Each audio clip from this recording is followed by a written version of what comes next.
that's, I think, the first reading wrap up for this channel. I read 6 books in January and half of them are from Shakespeare. That was a good month for just reading. And one of these books is Jane Eyre, so if you want to know more about what I thought about this one, I made a whole reading vlog, which is gonna be here or just in this corner. I don't know. Anyway, let's start. So the first one I finished right at the beginning of January was Hamlet, and it was my first Shakespeare play. It was really great. I really like it. I think I rating it 4 stars, which is really good, and I'm actually trying to redo my whole rating on Goodreads, which is taking quite a bit of trying to change my review for books I previously really enjoyed, and now I'm like, oh, I don't have the same way of seeing things.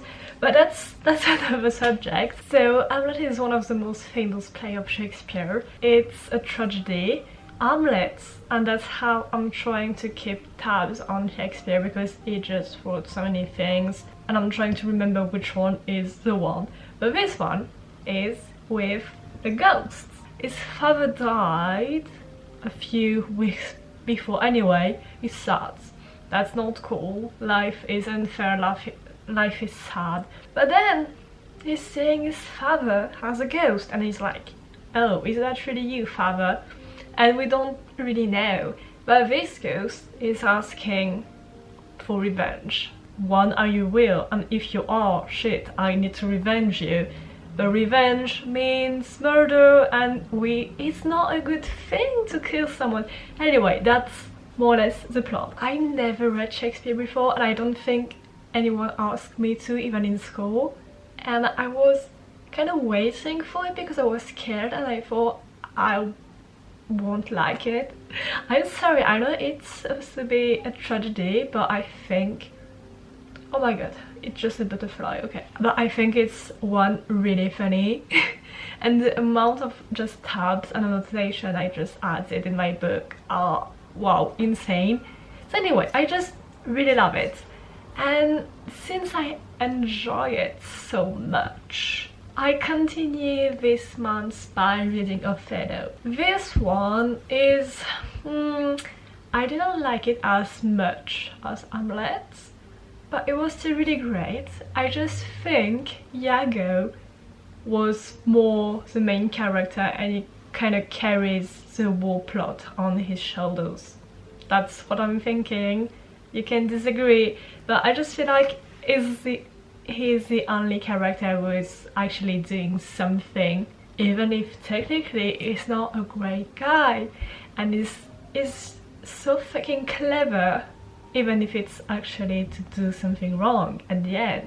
But I don't care, he's freaking clever, and I like how he just messed with everyone and no one just saw anything. Iago is trying to mess with Othello, his wife, because he's jealous, but not just about his wife, just he's jealous about so many things, and well, it's not ending well. The third book I read this month, it was not really a book, it was a collection of essays.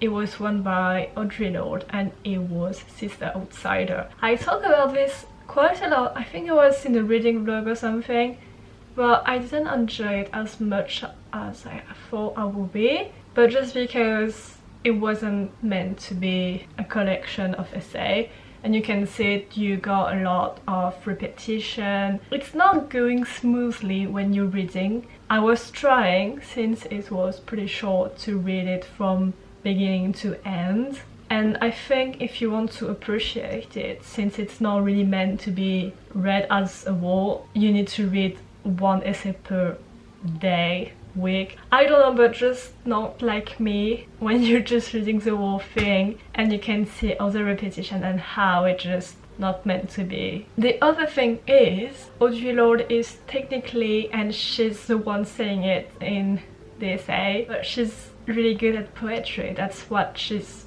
doing best. And even when she was little, she was saying that it was way easier for her to express herself and talk by using writing and poetry rather than just talking. And that's, I think, something you can just see when you're reading it and it's not poetry, because it's not as good. It's not that I didn't like it, because obviously she's saying a lot of things and there's a lot of things that were really interesting, and you know, she's still saying and telling her story. I just think that I would have preferred to start with a poetry. The next book I read, and it was more a short series than really a novel, but it was The Queen of Spades by Pushkin, and that was my first Pushkin. So exciting. In this one, it was a 4 stars. It was so great. I just didn't read only The Queen of Spades. It was The Queen of Spades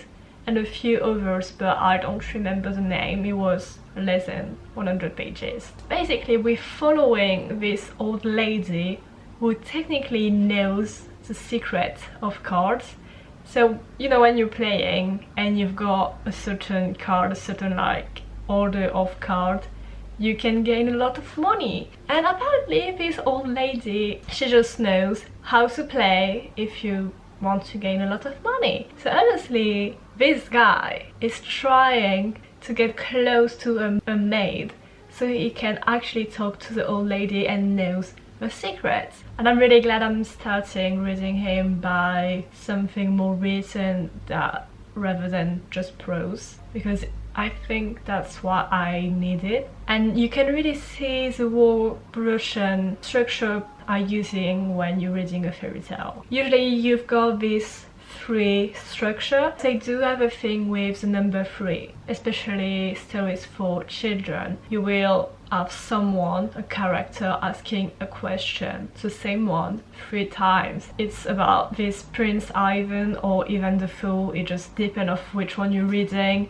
and you will need to do X, and it's doing this thing 3 times. That make me think of the classes I took at uni that I miss so much. So then we got Jane Eyre. Like I said, I've got a reading vlog about it. Basically, I think it was a 3 stars. I really love Jane Eyre as a character, but Jane Eyre as a book, I wasn't really pleased with the end, and just the whole thing about Mr. Rochester, like, what this guy is, I don't like him, and I was quite bored with the end, because obviously I didn't really like Mr. Rochester and it was all about him. I liked the beginning, but I wasn't like a big fan of the beginning, and I really liked the middle of the book.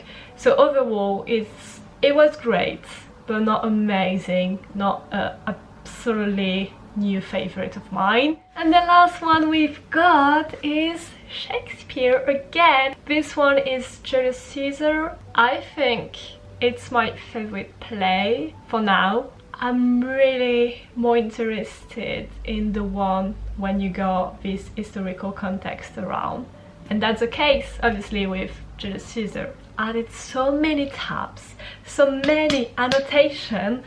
I like it so much. I listened to so many podcasts about it. I freaking love it. Now. I said I've read 6 books, which I did, but I also DNF 2 books. I was really trying, and I was planning to read this book, and then I just like stopped it and was okay, I'm not gonna read you anymore like ever. It was awful. The first one is Farewell to Arms. It's freaking hard to say, by Hemingway. I'm freaking disappointed. I was planning to read this one for the Game of Thrones, the book club from Amy and Caroline. I'm trusting people, and I'm really enjoying how Caroline and Amy are like saying books and how they're talking about books. And since it was one of their favorite books, at least for Caroline, I thought I was just gonna like it like a lot, especially since, I don't know why, but in my mind I was gonna love Hemingway. I was planning to read more about him for a long time. The thing I knew before was I knew he got this kind of writing style when either way you like it or you don't like it. It's not really that made me just stop my reading. When I was starting this book, I saw it clearly since the beginning that the writing style wasn't what I'm liking usually. The more I was reading and the more, one, nothing happened. The main character was doing nothing, he was barely speaking, and when he was thinking or speaking, he was talking so many bad things, and in a really in a way I really want to scream, and I just wanted to throw my book in a wall or something because I was angry. He was talking about his girlfriend. I just didn't like how he was seeing women and how he was talking about them. I've read a few reviews online, and apparently this one writing style and just the main character talking about his girlfriend this way, and I think later his wife, is still staying until the end of the book. So I was like, I'm not gonna read this. The other one is Letters to a Young Poet. I saw this one on so many channels I like. The main plot, if I can say, because it's not really a novel, but the main idea is a collection of letters to a young poet. This guy giving advice to someone else. It was supposed to be great. It was supposed to be me learning thing. It was supposed to be, yeah, just learning thing. Let me tell you, I read the first letter.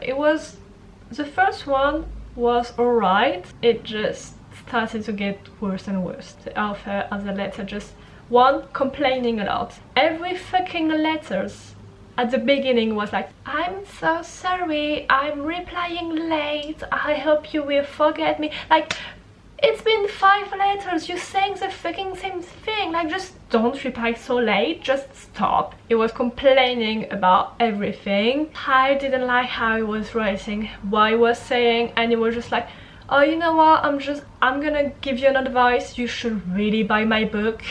I don't have the money to send you a copy, but just then buy a copy when you can of my book. It's really great, you're gonna learn a lot. I look online, didn't read anything from this author before, and apparently is doing great as a poet, but just as a person himself, at least when he was writing the letters. Yeah, he was a fucking prick. That's it. And I was quite relieved to see that I wasn't the only one thinking this, because I saw so many good reviews that I was, oh my god, I just don't get the book. But no, I'm fine. But yeah, apparently just this guy met a few other artists throughout his life, and then he got more mature and less annoying. That was it for all the books I read and did not finish. So yeah, let me know in the comment which one you read, and if you have anything to say. I will see you soon.